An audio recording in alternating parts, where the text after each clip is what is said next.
think that, Bernice, deny it all you want, but you must be what a layman would call self-realized. Well, I don't know about that. I know I'm not perfect. I know that. And do you have to be perfect to be I self-realized? I don't know. I'm not sure about that. I enjoy life. And I truly love people. And I love God. I love Swami. I've had such good experience. All I have to do is think about it, and I get tears in my eyes. Well into her 80s, longtime Sai Baba devotee Berniece Mead has a whopper of a story to share with you. In fact, she has two of them. How she met Sri Sathya Sai Baba in person in America, and how she also met Shirdi Sai Baba in person, also in America. This longtime National Education Director met with Souljourns in a Tustin, California restaurant to share with us some of the most treasured experiences of her lifetime. Welcome to Souljourns. This, our second interview with Bernice Mead, was recorded in November 2019. And you have a beautiful story to tell us. The story about... the story of all stories, of Baba coming to you. Well, this happened a few years back when I started doing my teacher trainings across the country. And I was in New Jersey. And at this time, there were a lot of people there. And the training I was doing was with the whole group. We didn't break off into groups and that kind of thing. So I spent the day basically talking to everyone and going through the manual. And at the end of the day, people came up to me and they wanted me to sign the teacher's manual. And I tried to talk them out of it. I said, several of us worked on the manual. It wasn't just me. And no, but you've done the teacher training. We want you to sign the manual. So I said, okay, give it to me. And so I signed do good, be good, see good, and signed my name. And then her friend had a manual. She said, well, would you sign mine too? And I put do good, be good, see good, and signed my name. And then I had a long line of people that wanted me to write do good, be good, see good with my name. And I did that. But it was dinner time, and they said, it's time to go to dinner. And so then this young man comes along, and he looked a lot like Swami did when he was a young man. His hair, it was all around his head, and it was kind of disemboogled, and it was... there was a period when Baba's hair seemed to tilt left or something. Yes, it was. It was like that. It was lopsided. Yes, and he was young. So I looked at him, I said, hey, did anybody ever tell you that you look like Swami? And he said, shh. No, I said, really? You do?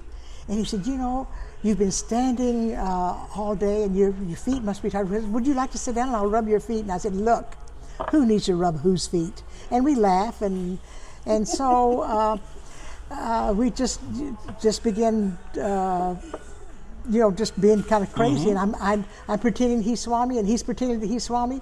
And then in reality, we're not pretending at all. I'm beginning to think this is for real. So we sit there and talk quite a bit, and it was a wonderful conversation. Then somebody came up with another manual to be signed, and it was time for dinner. So as I went into the room for another person wanted the manual signed, and there he was again. The and same he had guy. a manual. Yes, he had a manual to be signed. And I said, wait a minute, I can't sign your manual. He said, what? You're not going to sign mine? You've been signing everybody's book, and you're not going to sign my book? And I had been signing do good, be good, see good. Well, how can you do that with God, right? And so I said, oh, give me the book. So I couldn't do be good, do good, see good. This is God, as far as I was concerned.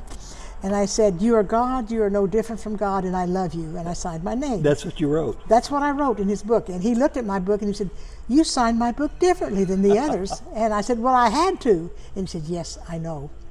So I signed his book and he was off. Did you take that as a sign that he was leveling with you about his truest identity? At that time, I don't think I was taking anything. I just was awed. I was in awe because I knew this guy was somebody that I need to take notice to. I mean, it was really, for me, it was Swami. It was Swami in this young form that he looked like when he was a young man. And he sort of agreed with you by saying, yes, I know. Well, yes.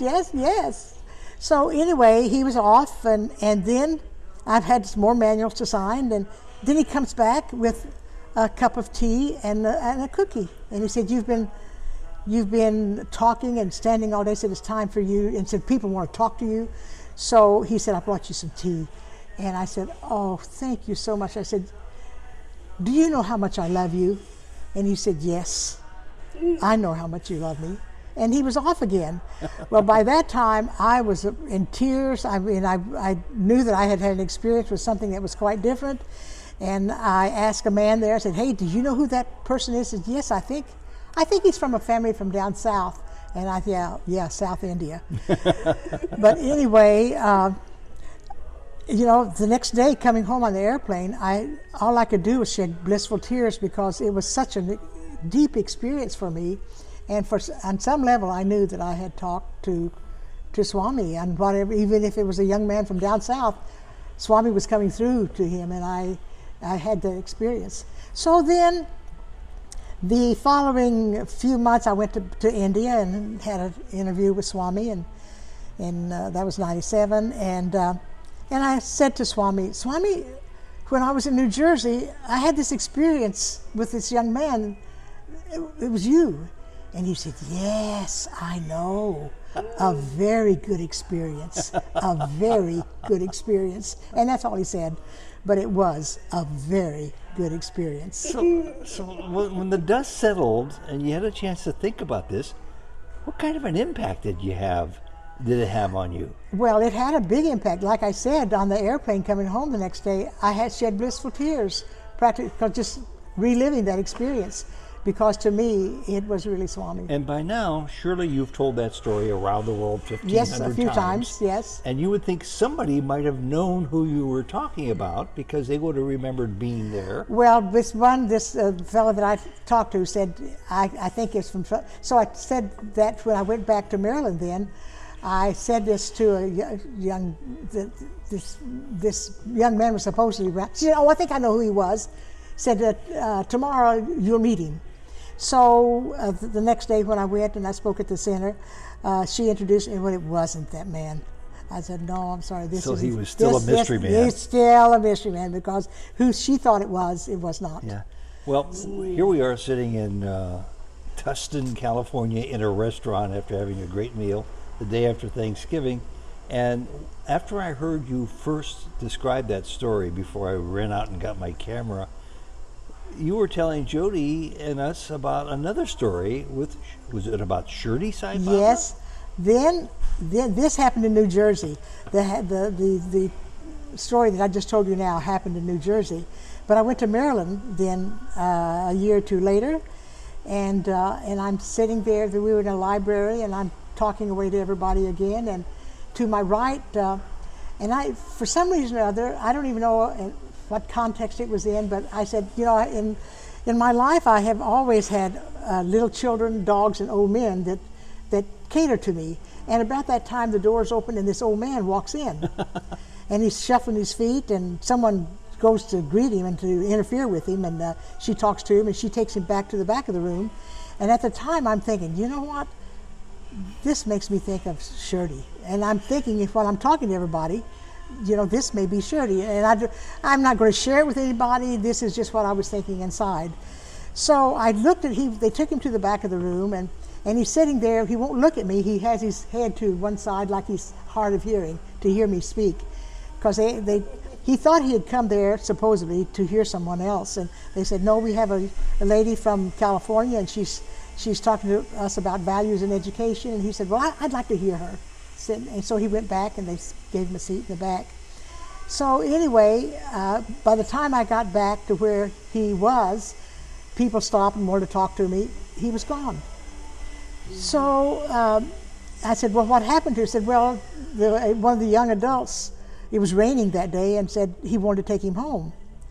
So I talked to this young adult later, and he said, that was really a strange experience. He said, I took him to the neighborhood where he said he lived, and he said, you can let me out here because I live real close.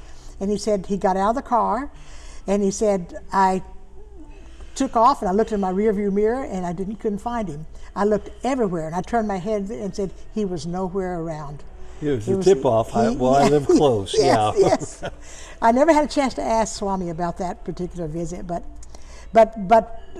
I left out a real important part. This gal asked him I don't know whether she asked him or he told her. He told her his name was Sai Allah. Sai Allah was his name. Yeah. Yeah. So that I should have told that at the very beginning because that was very important. But the next day I spoke at the center and this gal introduces me and she said, "I wish you all could have been there yesterday because Shirdi Baba appeared and said he was called Sai Allah." So he told us he was Sai Allah. So it was a nice experience, and I still think about that because I've had lots of experiences in dreams with Sai Allah. You've had lots of experiences in real life in India. You've had lots of experiences on tour with a young man coming up bringing you tea and cookies, who is Baba. Yes. And you've had many experiences with your dreams. When I hear, that's like the perfect trifecta. And it makes me think that, Bernice, deny it all you want, but you must be what a layman would call self-realized. Well, I don't know about that. Well, why I don't you still know have a about lot. Well, I know I'm not perfect. I know that, and that? Do you have to be perfect to be I don't self-realized? know. I don't know. I'm not sure about that, but I do love everyone, and I do serve whenever I get a chance to serve, and A good and test. I enjoy life. And I truly love people. I mean, I truly do, and I love God. I love Swami. You know, I've had such good experience. All I have to do is think about it, and I get tears in my eyes. And so I know I'm a good person. Bhakti tears. Yes. And a good test somebody might suggest is Yes. the test of equanimity. Do you pretty much lead your life at an even keel where things might not necessarily disturb you or disrupt you as much as they once Pretty did? much so. Yeah, pretty much so. That doesn't mean that I don't get disturbed once in a while. I mean, you know, my husband was a good teacher for me. There were many times, and Swami would talk to me about that. You know, why do you argue with your husband? Well, I thought, I don't really argue with him. Sometimes I disagree, but we don't. But anyway, I think I had more lessons with him than probably anyone. I mean, and we were married for 51 years. So Swami was good to both of us. That's great. Any last comment you'd like to make, since you had so many stories to share with people, countless numbers of stories? Anything that's jumping to the forefront of your mind right now that you just have this little itch that maybe it would be okay to tell us with the camera running? Well, I've had a good life, and an interesting life. You know, I came from very modest means. I was born on a farm in Oklahoma, and I worked on the farm. I picked cotton, I milked cows. I did all the things that farm girls do, and I knew that I wanted an education, and I had to work hard for my education. It took me 8 years to get through college because I'd have to stop and work and then go back to college. And so I became a teacher, and then I got a master's at Redlands University, and so I feel like that from my background, you know, coming from a family of 11 children, I was number 10, and we were singers, we were gospel singers, and we would go around to the community and sing gospel songs, and so I had a good life that way. I mean, I had a loving family, worked hard. Farm girls don't just sit around and read books. We milk cows and do the things. Even when there's 11 kids in the family. Right, right. But I have to think that I've had I can, you know, when I went to see where Baba was born and hear about his family, it was very similar to mine, because you know, the way we lived and everything. I thought, oh, this is very similar to the way I was raised. Well, God bless you. You're a great storyteller, and the reason why you're so wonderful at it is because you've lived every experience you share with others, and we grow from them. We all. I'm in my profit from 80s now, so I'm getting there. So one of these days you're going to learn to let your hair down and really tell us as it is, right? All right. Maybe I'll have a few more secrets, and I'll let you know. Okay. Stay tuned. Yeah, stay tuned. God bless you, Bernice. Thank you very much, Sai Ram. Thank you, Sai Sai Ram. Ram. Much love. Beautiful.